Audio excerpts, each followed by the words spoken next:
Well, how you doing, guys? It's old guy Jim here, and they say if you're only as old as you feel. I never thought I'd make it to 150. But anyways, we're out here at the car.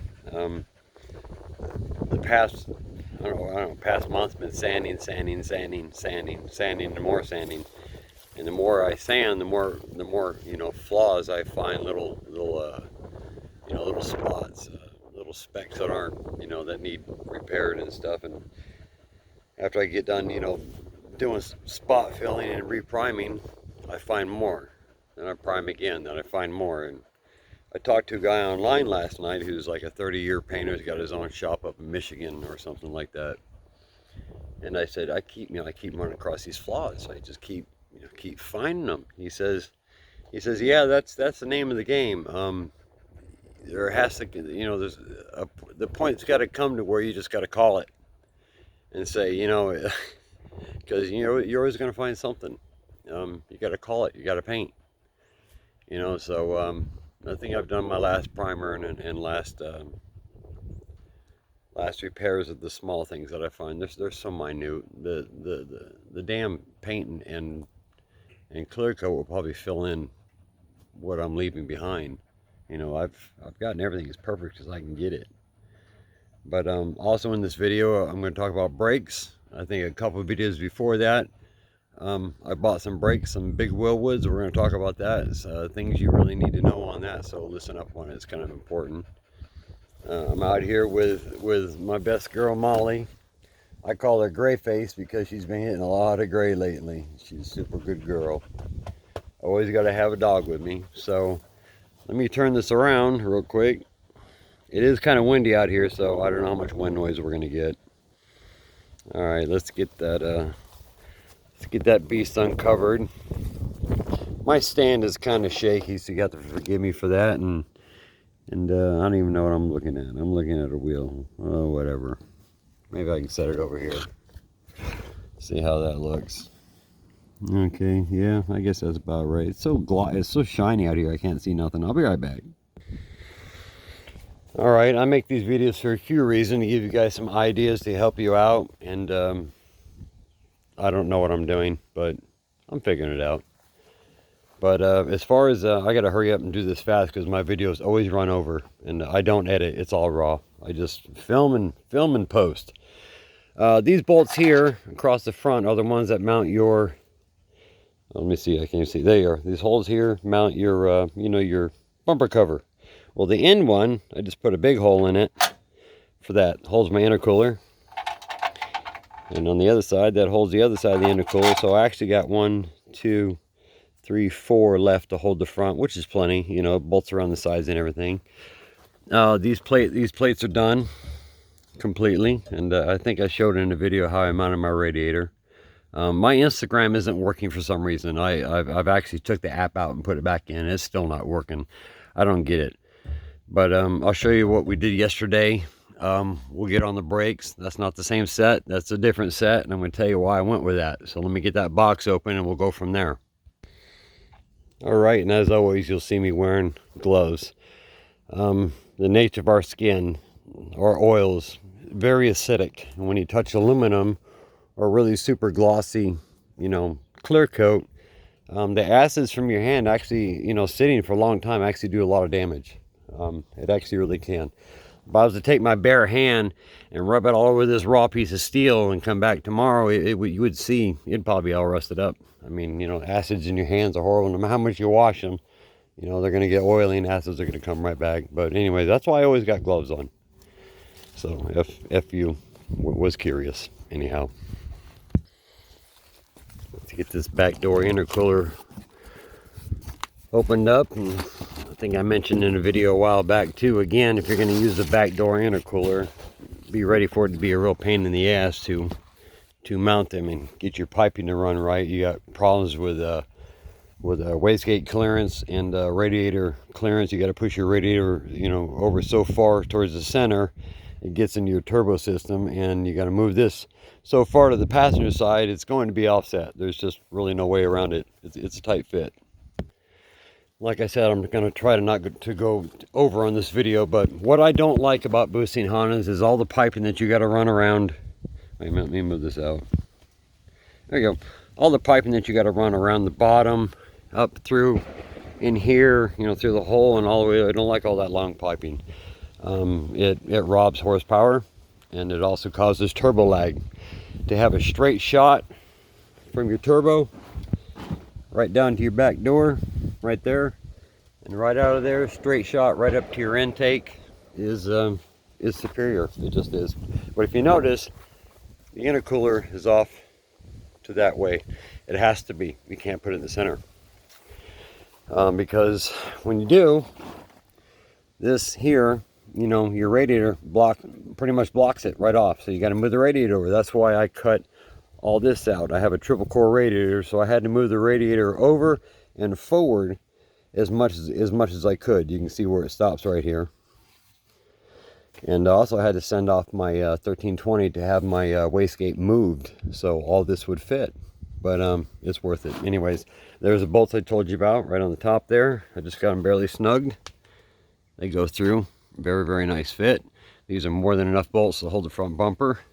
On the bottom here, I want to show you a trick on how to, anyways, those tabs right there. There we go, that one. And that one right there. I had those welded on yesterday, and they're already threaded. Give me 1 second. So these plates right here that also hold my radiator, you want to know how to get the hole in just the right spot underneath this bolt here, you know, so your bolt can go through the bottom. Get yourself a bolt. Maybe you want a little bit longer than this. Cut the head off and sharpen it like a scribe. Sharpen the tip here as sharp as you can get it. Take it up in there and screw it in. Put your intercooler on and reach in there and screw it down until that tip, imagine there's a tip on this, is barely touching, you know, the mounting plate. And take yourself a hammer and just give it a little whack, and it's going to put a pinprick in the perfect place where you need to drill your hole. That's how you handle that. Same with the other side.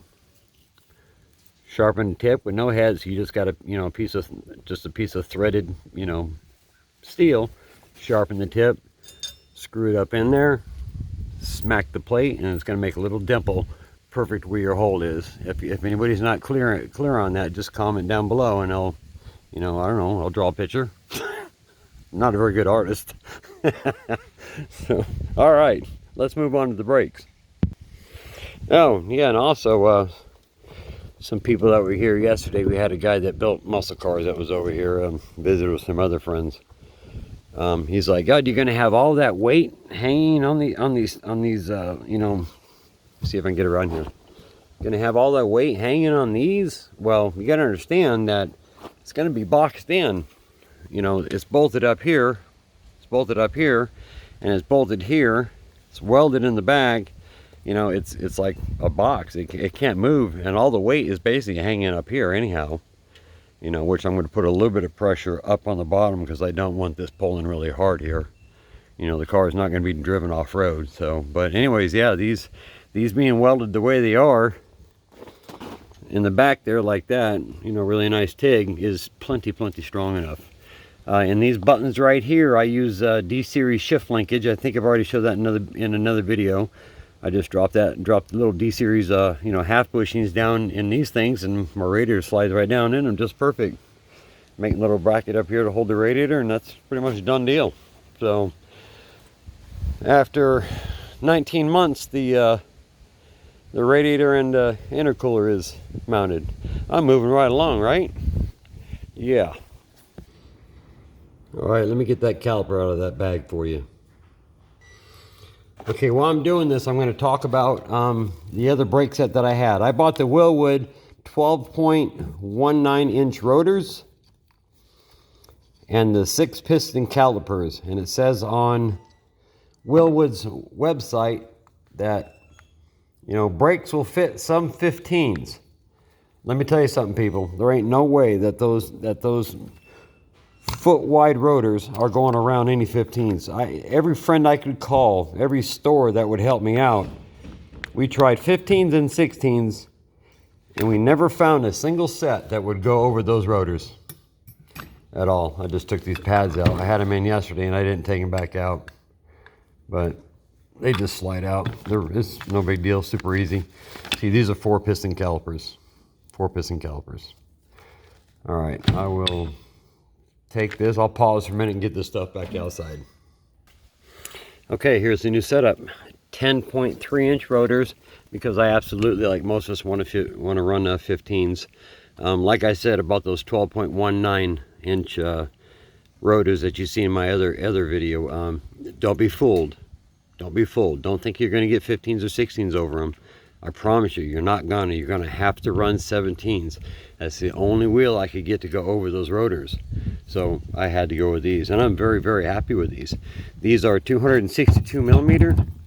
They are the identical diameter as a stock OEM 262 rotor.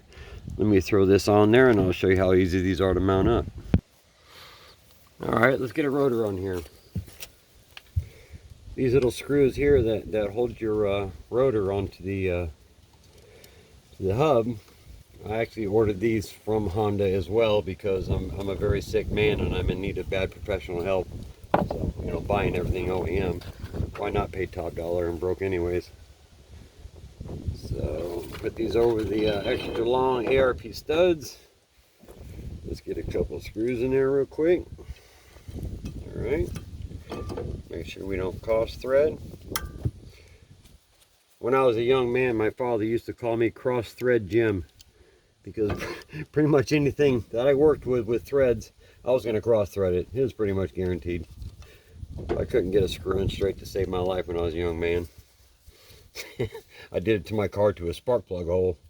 My B210, was it? Like an 1980 B210 or what have you. All right, well anyways, after that's in, let's hopefully you can see. Let me turn this. Everything turns so nice. Let me look in the camera. Yeah, that's pretty good. Let's see if I can move this over there just a little bit.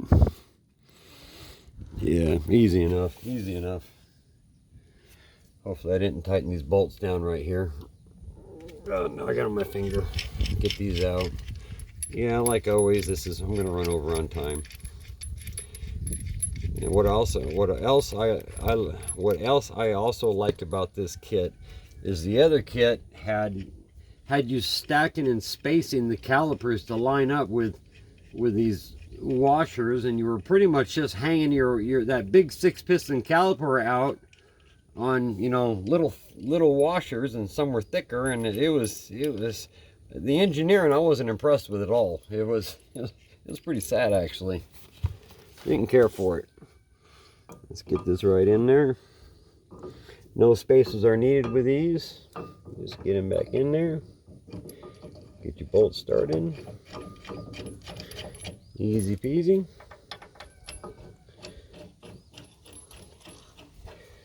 And from people that a lot of people that do road racing run this setup, and I talked to quite a few people online. Yeah, I gotta go find my ratchet wrench. I'll be right back.